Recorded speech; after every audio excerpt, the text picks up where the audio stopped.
నమస్తే, welcome to our channel. ప్రముఖ ఆధ్యాత్మికవేత్త, ఆస్ట్రాలజర్ ఫణి భాస్కర్ శర్మ గారు ఉన్నారు. వారితో మాట్లాడదాం. నమస్తే సార్. నమస్తే అమ్మా.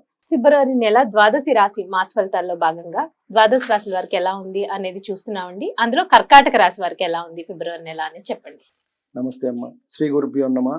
ముందుగా మా తల్లిదండ్రులకు నమస్కారాలు, అలాగే మా గురుదేవులకు కూడా నమస్కారం తెలుపుకుంటూ, ముఖ్యంగా మనకి ప్రతి నెల కూడా గ్రహస్థితి అనేది ఒకటి ఉంటుంది. గోచారం ప్రతి గ్రహం కూడా వాటి పర్టికులర్ టైం ప్రకారం ప్రతి రాశిలోనూ సంచారం చేస్తూ ఉంటాం.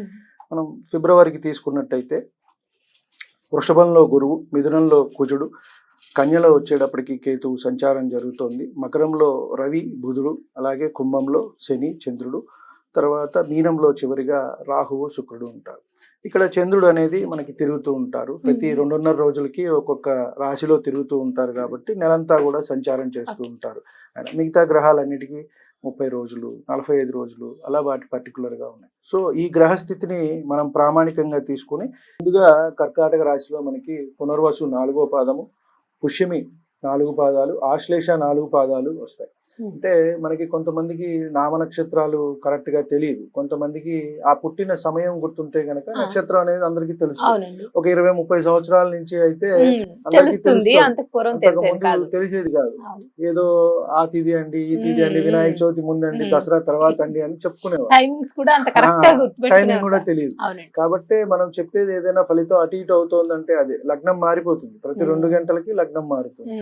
కాబట్టి ఎగ్జాక్ట్ గా టైం ఇచ్చారనుకోండి మనం చెప్పడానికి వీలుగా ఉంటుంది. కాబట్టి వీటికి మనము వాళ్ళకి కరెక్ట్ గా తెలిసినట్టయితే ఇవి వాళ్ళకి మనం చూసుకోవచ్చు. పునర్వసు 4 పాదాలు, పుష్యమి 4 పాదాలు, అలాగే ఆశ్లేష 4 పాదాలు వీరికి మనం కర్కాటక రాశిలోకి వస్తాయి. వీరికి ఒకంత శుభాశుభాలు మిశ్రమంగానే ఉన్నాయండి. వీరికి కాస్త గురుబలం అనేది తక్కువగానే ఉంది.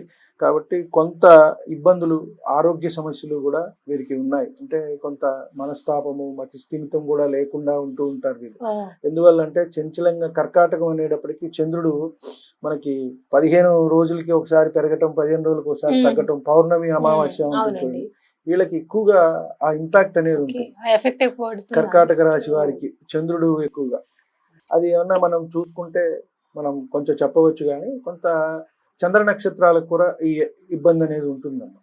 అంటే మనకి ముఖ్యంగా శ్రవణ నక్షత్రం, హస్త నక్షత్రం, అలాగే రోహిణి నక్షత్రం, ఈ నక్షత్రాల వారికి కూడా కొంత మనసు చంచలంగా ఉండటం, వేవరింగ్ అనేది, కొంత ఆలోచన ఒక రకంగా, ఒక పొద్దున ఒక రకంగా, మధ్యాహ్నం రాత్రి ఇట్లా ఉండే అవకాశం మనం వింటూ ఉంటాం కూడా. అమావాస్య, పౌర్ణమి వచ్చినప్పుడు కాస్త సముద్రం హెచ్చుతగ్గుల్లాగా వీడు ఏదో మాట్లాడుతున్నాడు రా, కొంచెం ఏదో తేడాగా మాట్లాడుతున్నాడు అని పెద్దవాళ్ళు అంటూ ఉంటారు. సో అలాంటివి వీరికి ఉండే అవకాశం ఉంది కొంత.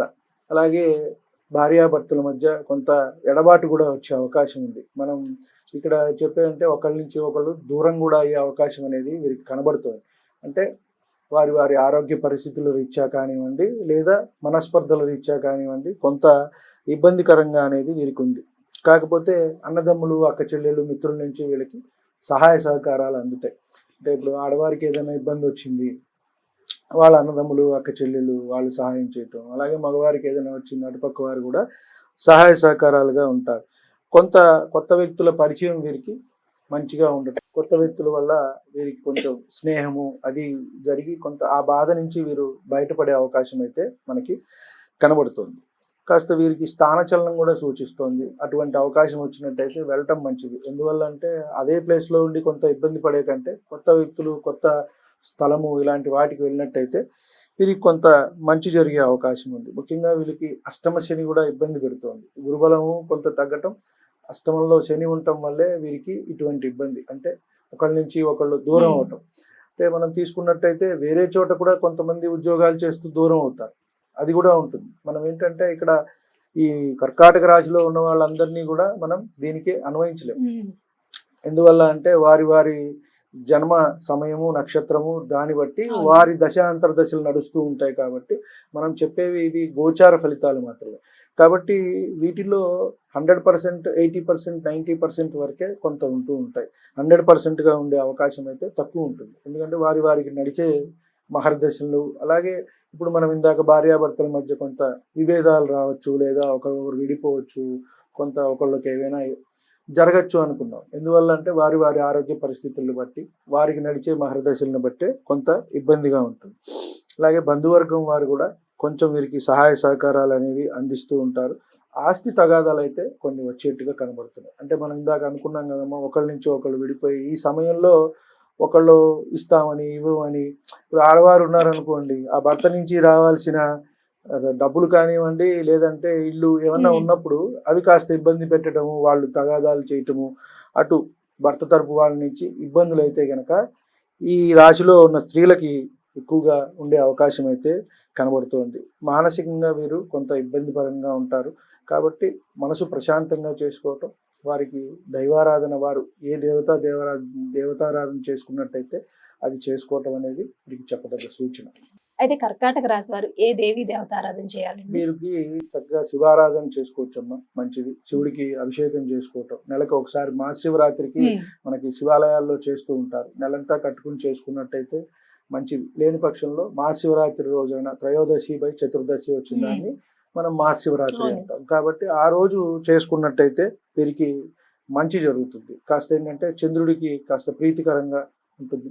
బియ్యం దానంగా ఇచ్చుకున్నా కూడా వీరికి మంచి జరుగుతుంది. వారికి కలిసి వచ్చే వారికి అదృష్ట సంఖ్య ఏంటి? వీళ్ళకి 2 అమ్మ, కర్కాటక రాశి వారికి 2. కాబట్టి ఆ రోజు 2వ తారీఖు కానివ్వండి, 4 కానివ్వండి, ఇట్లా ఏదైనా సరే వారు ఏ పనులైనా సరే చేసుకోవచ్చు. కలిసి వచ్చే రంగు తెలుపు అమ్మ. వీరు కూడా తెల్లటి వస్త్రం పెట్టుకున్నట్టయితే వీరి దగ్గర మంచిగా ఉంటుంది. ముత్యం ధరించినట్టయితే మంచిది. ముత్యం ఏంటంటే రాశ్యాధిపతి కాబట్టి వీరు పెట్టుకోవచ్చు. ఈ నెల వాళ్ళు పాటించాల్సిన పరిహారం ఏంటండి? ఈ నెల వచ్చేటప్పటికి అభిషేకం మనం చెప్పదగ్గ శివాభిషేకం. ఇంకా అష్టమ శని అనేది కొంచెం ఇబ్బంది పెడుతోంది వీరికి. రేపు మార్చి 30వ తారీఖు శని మారుతున్నారు. కాబట్టి అక్కడ నుంచి వీరికి కాస్త ఆరోగ్య సమస్యలు అనేవి తగ్గటము, ఇంట్లో సమస్యలు, ఈ ఎడబాటులు ఇవన్నీ కూడా ఏమన్నా ఉన్నా వీరికి తగ్గి కాస్త ఊపిరి పీల్చుకునే అవకాశం. కాస్త మంచి రాశి మనం ఇందాక అనుకున్నాం నెక్స్ట్ ఏప్రిల్ మార్చి తర్వాత అని, వృషభ రాశి తర్వాత ఈ కర్కాటక రాశి వారు కాస్త ఇబ్బంది తగ్గుతాయి. కాబట్టి వీరికి కాస్త నువ్వులు దానంగా ఇచ్చుకున్నట్టయితే వీరికి మంచి జరుగుతుంది. ఒక శనివారం పూట విలోంబ నువ్వులు దానం చేసుకున్నట్టయితే. ఆ రాశి వారు పాటించాల్సిన పరిహారాల గురించి చాలా చక్కగా వివరించారండి. ధన్యవాదాలు. నమస్తే.